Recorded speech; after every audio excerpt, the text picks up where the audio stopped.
Assalamualaikum warahmatullahi wabarakatuh. Salam sejahtera bagi kita semua. Salam kebajikan.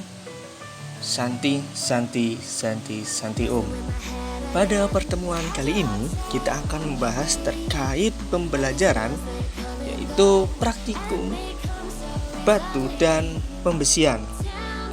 Nah, di sini teman-teman akan mendapatkan pembelajaran dan dimohon simak video dari tim kami.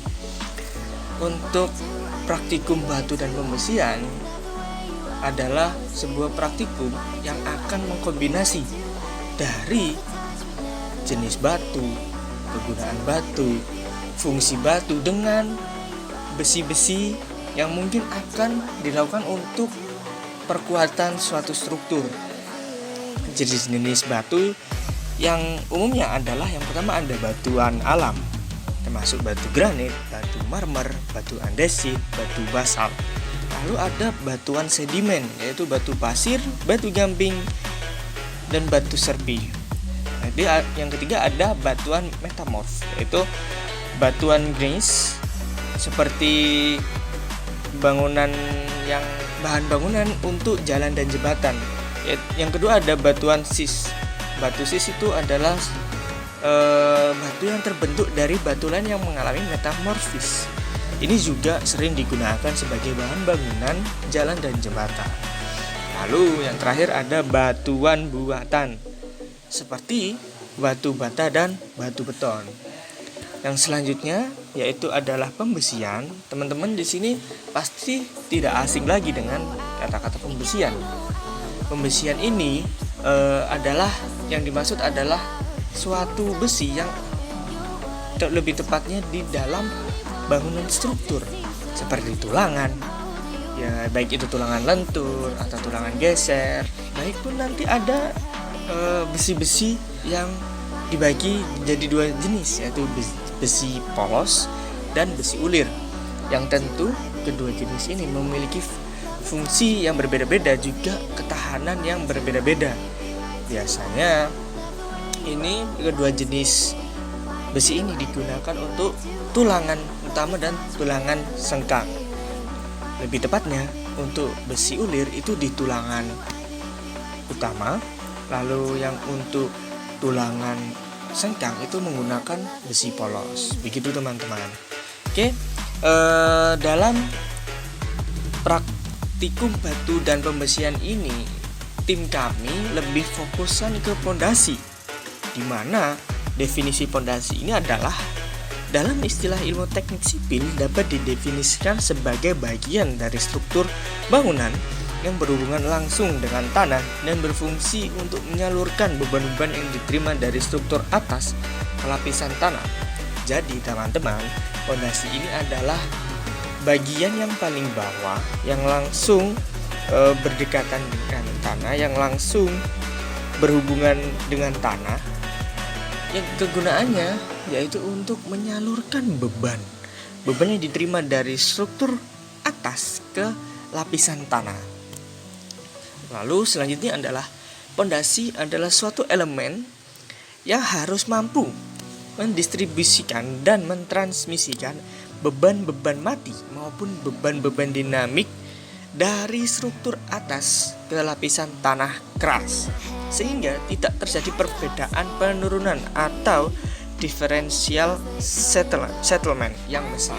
Jadi teman-teman, sebelum teman-teman melakukan atau memilih pondasi yang tepat untuk suatu bangunan, teman-teman harus melakukan riset di situ, melakukan uji tanah, melakukan uji kelayakan tanah, melakukan uji jenis-jenis tanahnya yang nanti akan mengerucut apa pondasi yang akan digunakan untuk suatu bangunan yang akan teman-teman dirikan. Begitu teman-teman. Baik, izinkan saya untuk melanjutkan. Yang selanjutnya ada syarat umum pembuatan pondasi bangunan. Jadi, kita boleh membuat pondasi ketika kita sudah memenuhi syarat-syarat berikut. Yang pertama, kedalaman pondasi harus cukup dan mampu mencegah pergerakan tanah lateral di bawah pondasi. Yang kedua, sistem pondasi harus diamankan dari penggulingan, rotasi, penggelinciran, atau penggeseran tanah. Yang ketiga, sistem pondasi harus dilindungi dari korosi atau kerusakan akibat bahan berbahaya yang terkandung di dalam tanah. Yang keempat, pondasi harus dapat beradaptasi dengan perubahan tertentu dalam geometri bangunan atau selama proses konstruksi dilakukan. Yang kelima, persyaratan perlindungan lingkungan yang standar harus diperhatikan. Yang keenam, menggunakan jenis pondasi dangkal jika kondisi tanah keras berada di permukaan tanah atau 2-3 meter di bawah permukaan tanah.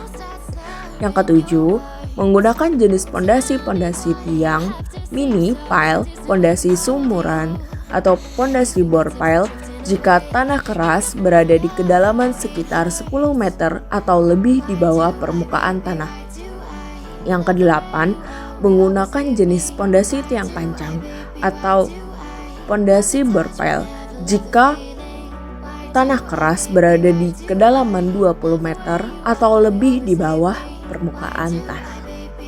Yang selanjutnya yaitu aspek-aspek pemilihan jenis pondasi. Yang pertama, kondisi tanah pondasi. Kondisi tanah pondasi di bagian bawah yang erat kaitannya dengan pemilihan jenis pondasi. Hal ini dikarenakan setiap jenis pondasi memiliki bentuk dan mekanisme distribusi beban yang berbeda. Tergantung kondisi tanah, faktor tanah yang harus diperhatikan antara lain yaitu jenis tanah, parameter tanah, daya dukung, kedalaman tanah, dan lainnya. Yang kedua, batasan akibat struktur di atasnya. Keadaan beban struktur atas dapat mencakup beban total akibat struktur atas, arah gaya beban baik beban vertikal maupun horizontal, dan distribusi beban serta karakteristik dinamis yang dimiliki oleh struktur tersebut. Yang ketiga, batasan keadaan lingkungan dari sekitar. Batasan lingkungan yang dimaksud adalah kondisi lingkungan sekitar proyek.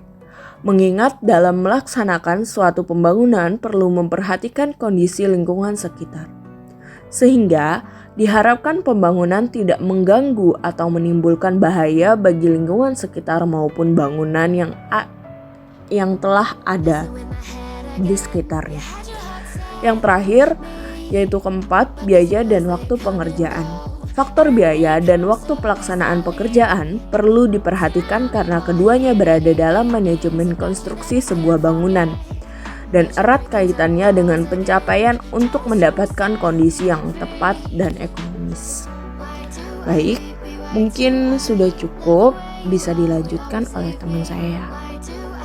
Untuk jenis-jenis pondasi sendiri yaitu ada 4. Yang pertama, pondasi tapak. Pondasi tapak adalah pondasi dangkal yang digunakan untuk menopang beban kolom bangunan.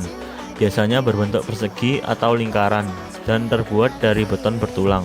Cocok untuk tanah dengan daya dukung yang cukup kuat. Yang kedua, pondasi batu kali. Pondasi batu kali adalah pondasi dangkal yang terbuat dari batu kali dan adukan semen. Digunakan untuk bangunan ringan hingga sedang. Kelebihannya adalah kuat, ekonomis, dan mudah dikerjakan, tapi kurang cocok untuk tanah lunak atau beban berat. Biasanya pondasi tapak dan batu kali itu digunakan bangunan 2 lantai, 1 atau 2 lantai. Yang ketiga, pondasi bore pile. Pondasi bore pile adalah pondasi dalam yang dibuat dengan mengobor tanah lalu menuangkan beton bertulang ke dalam lubang bor. Cocok untuk beban berat dan minim getaran, sehingga sering digunakan di area padat. Yang keempat, pondasi tiang pancang. Pondasi tiang pancang adalah pondasi dalam yang menyalurkan beban bangunan ke tanah keras melalui tiang dari beton, baja, atau kayu, cocok untuk tanah dengan daya dukung rendah. Dan pondasi bore pile dan pondasi tiang biasanya digunakan untuk bangunan 3 lantai ke atas. Dan beberapa kondisi yang dijumpai di lapangan, terkadang lapisan tanah keras sebagai dasar pondasi terletak cukup dalam dari lapisan muka tanah. Atau dengan kata lain, lapisan tanah tersebut memiliki daya dukung yang kurang bagus. Sebagai akibatnya, maka seorang ahli teknik tidak dapat menggunakan sistem pondasi dangkal.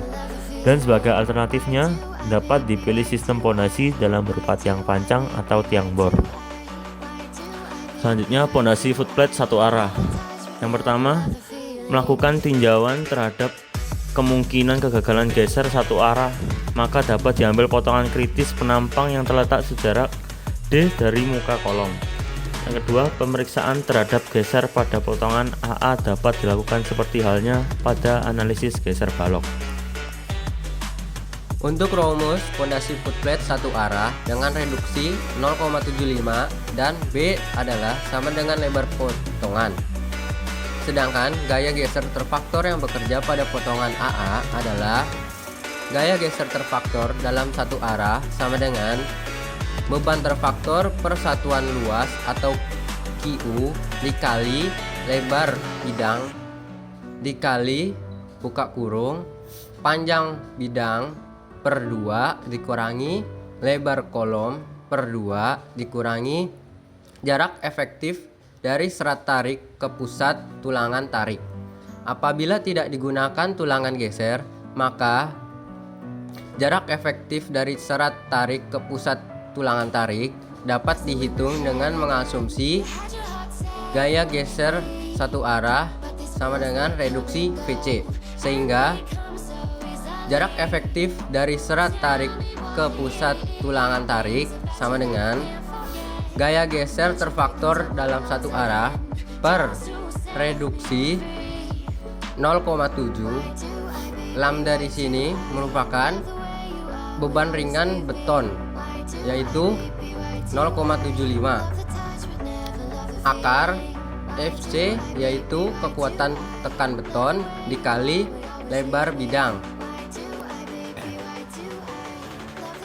Kemudian untuk pondasi footplate dua arah, yaitu keruntuhan geser dua arah dapat timbul sebagai akibat munculnya tekanan tarik diagonal yang disebabkan oleh beban kolom yang disalurkan ke pondasi.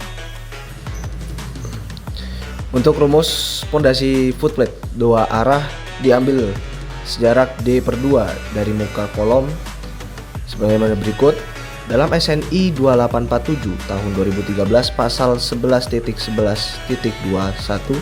menyatakan bahwa kuat geser pondasi akibat geser dua arah VC adalah diperoleh dari nilai terkecil antara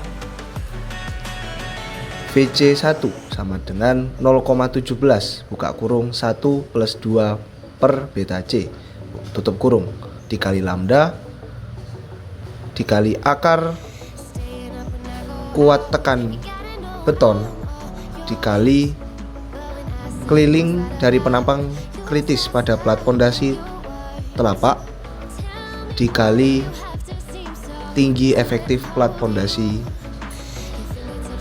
VC2 sama dengan 0,083 buka kurung 40 untuk kolom faktor yang bergantung pada rasio antara tegangan aksial dan geser dikali jarak efektif dari serat tarik ke pusat tulangan tarik per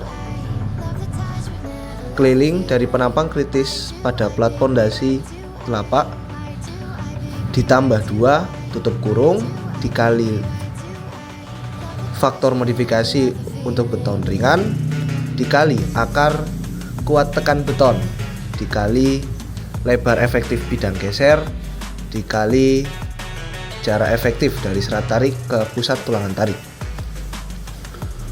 Untuk geser dua arah 3 sama dengan 0,33 dikali faktor modifikasi untuk beton ringan dikali akar kuat tekan beton dikali lebar efektif bidang geser dikali jarak efektif dari serat tarik ke pusat tulangan tarik. Untuk selanjutnya, perhitungan momen pada penampang pondasi telapak ditentukan dalam SNI 2847 tahun 2013 pasal 15.4.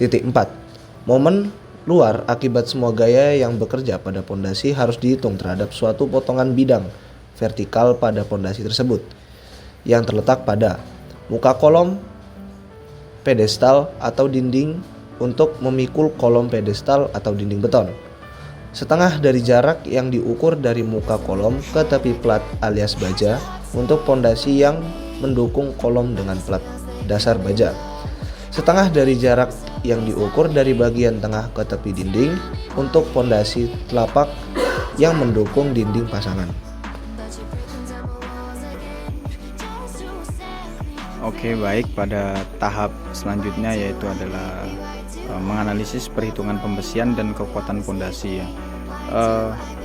Dimana pada tahap pertama adalah jumlah tulangan utama dan sengkang dapat dihitung dengan rumus berikut, dimana jumlah batang per arah harus sama dengan panjang footplat dibagi jarak antar tulangan ditambah 1. Lalu mengontrol daya dukung pondasi.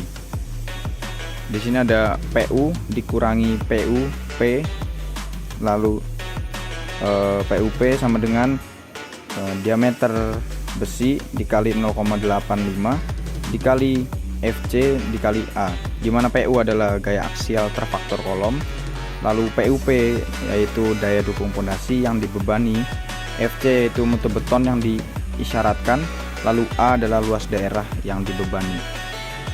Jadi cara menganalisis perhitungan pembesian dan kekuatan pondasi seperti itu ya, yaitu jumlah batang per arah seharus sama dengan panjang footplat dibagi jarak antar tulangan ditambah 1. Jadi kesimpulan dari materi ini adalah pondasi itu yaitu struktur bangunan yang berfungsi menyalurkan beban ke tanah secara stabil. Jadi pemilihan pondasi itu bergantung pada kondisi tanah tersebut. Kayak misalkan tanah itu tanah keras atau tanah lembek atau tanah lempung. Lalu dengan diketahuinya kondisi tanah tersebut itu bisa disesuaikan dengan SNI yang berlaku, menggunakan pondasi tapak, batu kali, bore pile ataupun yang panca. Jadi dalam perencanaannya harus memperhatikan kedalaman, kestabilan, daya tahan terhadap korosi, serta kemampuan beradaptasi dengan perubahan. Perhitungan teknis seperti geser satu atau dua arah, momen, dan pembesian harus mengikuti standar SNI yang berlaku, yaitu SNI 2847 tahun 2013 tentang menghitung kekuatan geser dan momen yang bekerja pada pondasi. Jadi untuk memastikan keamanan dan efisiensi konstruksi itu sendiri, yaitu konstruksi pondasi. Jadi itulah analisis perhitungan dan pembesian serta kesimpulan dari materi ini sendiri. Kurang lebihnya mohon maaf jika ada salah kata dan perbuatan. Wassalamualaikum warahmatullahi wabarakatuh.